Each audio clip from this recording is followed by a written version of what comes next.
الحمد لله رب العالمين، وصلوات الله وسلامه وبركاته على جميع الأنبياء والمرسلين، خصوصا سيدهم إمام المتقين وقائد المجاهدين محمد وآله أجمعين من الصحب والأزواج والقرابة والتابعين لهم بإحسان إلى يوم الدين. بريان خوشكاني مسلماني بريز خوشويس، السلام عليكم ورحمة الله. أم القيمان لبابتي برو دۆستایەتی و هاوکاری نێوان مسلمانان ئاڵقەی حەفدەیەمە و لە تەوەری سێیەمیش دەبێتە ئاڵقەی پێنجەم. ناونیشانی ئەم ئاڵقەیەمان بەم شێوەیە: لای ئاسانی و بەزەی و لێبوردەیی و چاوپۆشی گرتن لە مامەڵەکردن لە نێو خۆماندا. لە نێو خۆماندا بە تەکید مەبەستم پێ کۆی مسلمانانە، وەکو پێشتریش گوتم. دوایش مەبەستم پێ ئەوانەیە کە مشوری کار و چالاکی ئیسلامەتی و دینداری دەخۆن، و دوایش پێم مەبەستم پێ لە چوارچێوەی هەر ڕێکخراوێک و هەر حیزبێک و هەر لایەنێکدایە کە پێکەوە کار دەکەن. مەبەست لەوە چییە کە لای ئاسانی و بەزەیی و لێبوردەیی و چاوپۆشی بگرین. مەبەستم ئەوەیە بێگومان ئێمەی مرۆڤ خوا لەم سەرزەویە دای ناوین بۆ تاقیکردنەوە، وەخوا سوبحانەوە تەعالا هەموو ئەو هۆکارانەی کە دەبنە یارمەتی دەرمان بۆ دەرچوونمان لەم تاقیکردنەوەی کە خوا تێیدا داناوین بۆی ڕەخساندووین. جارێ عەقڵێکی پێداوین کە چاک و خراپی پێ لێک جا دەکەینەوە، پێنج هەستەکانی پێداوین کە چەند تۆڕ و شەداوێکن زانیاری دەخەنە بەردەستی عەقڵ، فیترەت و ناخێکی پێداوین کە خوا دەفەرمێ فطرة الله التي فطر الناس عليها لا تبديل لخلق الله. ئەو خوا ڕزکەی کە خوا خەڵکی لەسەر ڕەخساندووە گۆڕان نییە بۆ دروستکراوی خوا. وخوا سبحانه وتعالى لە فەرمایشتێکی قودسیدا دەفەرمێ خەلەقت عیبادی حونەفاء فاجتالتهم الشیاطین. بەندەکانی خۆم پاک و چاک خوڵقاندون، بەڵام شەیتانەکان لایاندان، ڕاویان کردن. وێڕای عەقڵ و پێنج هەستەکان و ناخ و زگماکێکی باش خوا سوبحانه وتعالى پێغەمبەرانیشی بۆ ناردووین سەڵات و سەلامی خوایان لەسەر بێ، و کتێبەکانیشی بۆ دابەزاندوون بۆ پێغەمبەران، و پێغەمبەرانی بە ئێمەیان گەیاندوون. ئەوە لە لایەنی ئەرێنیەوە بۆ ئەوی کە لە تاقیکردنەوەی خوا دەرچین. بەڵام لە بەرامبەریشدا چونکە ئێمە لە تاقیکردنەوە داین، خوای پەروەردگار هەندی هۆکاری ڕەخساندوون کە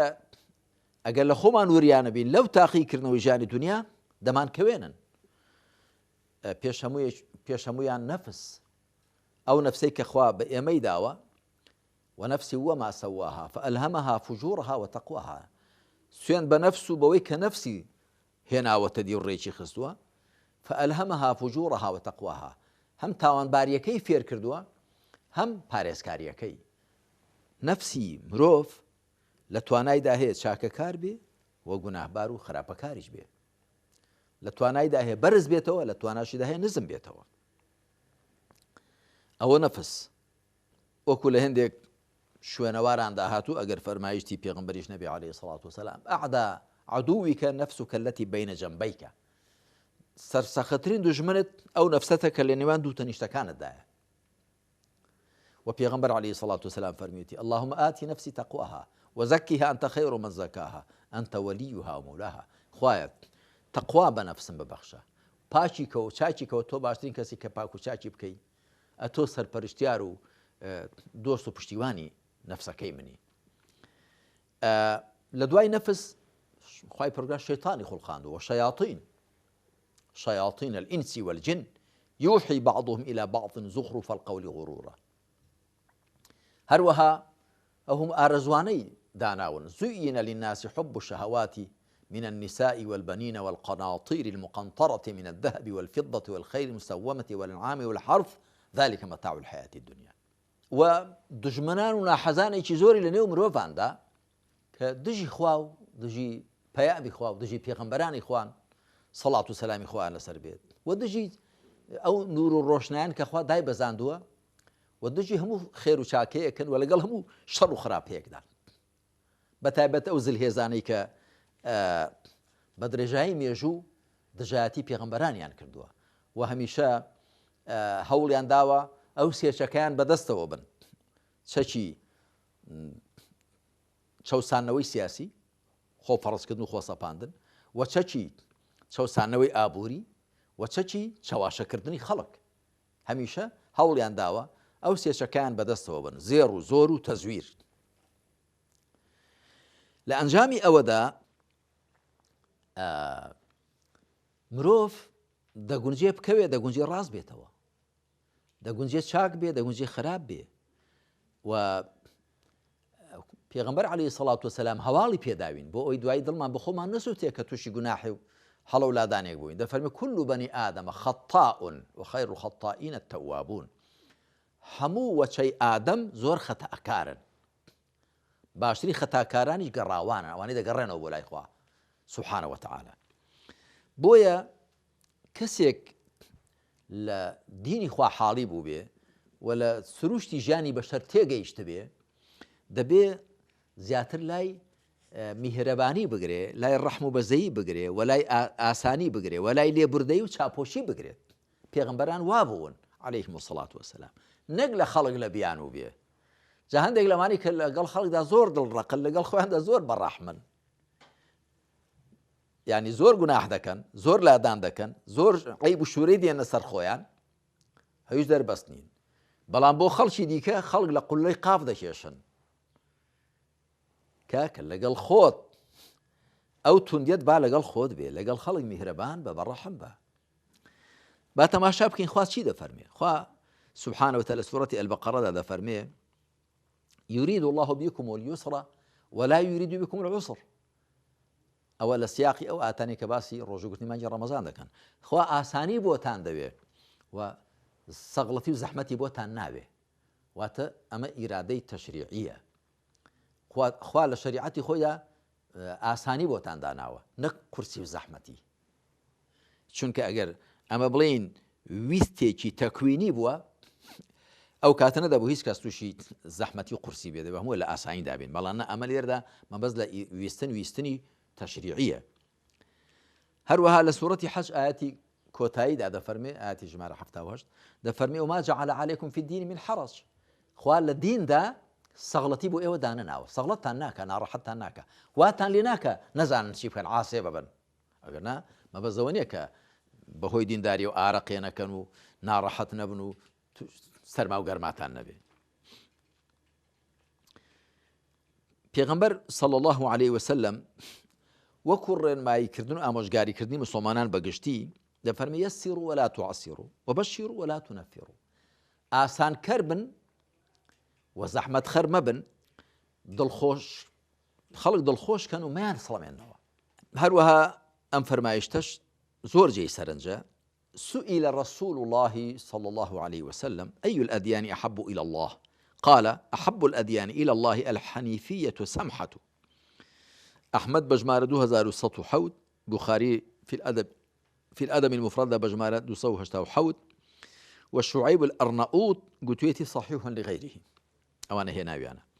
برسالة پیغمبري خواكرا صلى الله عليه وسلم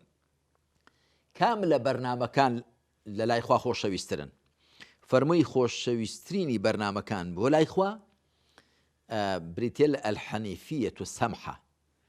الحنيفية وتساغ بخلطي السمحة وت لبرديو تبايو لبرديو چاپوشي هروها پیغمبر عليه الصلاة والسلام فرميتي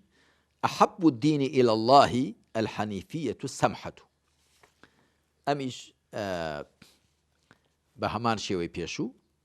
بخاري للأدب المفرد بجمارة صوتونه هناويتي واتخوش تويستراوترين دينداري للاي خوا بریتە لە دینداریکی پاچی و لێبوردەی چاپۆشی کار هەروەها پێغەمبەر عەلەیهی سەڵات وەسەلام لە فەرمایش تێدا کە بوخاری هێناویەتی دەفەرمێ إن هذا الدين متين فأوغل فيه برفق فإن المنبت لا ظهرا أبقى ولا أرضا قطع